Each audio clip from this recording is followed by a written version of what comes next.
Welcome to Chandru Study Centers. வாங்க maths ஒரு some. LCM of two number is 840. So LCM கொடுத்திருக்காங்க 840 and their HCF is 14. HCF எல்லாம் கொடுத்திருக்காங்க 14 கொடுத்திருக்காங்க.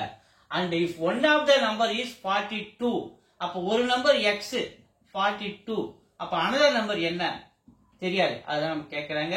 So நமக்கு LCM வேணும்னா formula product of the two numbers by HCF. பாருங்க LCM கொடுத்திருக்காங்க 840 is equal to ஒரு நம்பர் x 42, இன்னொரு நம்பர் கொடுக்கல y அப்படியே வச்சுக்கிறோம். இப்ப HCF எவ்வளவு கொடுத்திருக்காங்க 14, கரெக்ட்டா 14. இப்போ நம்ம y ஓட வேல்யூ தேவை. அப்ப இந்த பக்கம் வந்து தலைகீழா மாறாரு. 840 into 14 மேல போறாரு, 42 கீழ வந்துறாரு. is equal to y அந்த பக்கம் அப்படியே நிக்கிறாரு. சோ இங்க பாருங்க 42 டேபிள்ல 84 அடிச்சா 2 டைம்ஸ் இந்த 0 அப்படியே இருக்கு வச்சுக்கலாம். அப்ப 2 into 14, 2 into 14 தான் கிடைக்குது நமக்கு 28, இந்த 0 இருக்குது 280. எவ்வளவு நமக்கு ஆன்சர் கிடைக்குது 280. எங்க இருக்கு A உள்ள இருக்கு. A is the சரியான ஆன்சர்ஸ். வீடியோஸ் தொடர்ந்து பாருங்க, லைக் பண்ணுங்க, சப்போர்ட் பண்ணுங்க, சப்ஸ்கிரைப் பண்ணுங்க.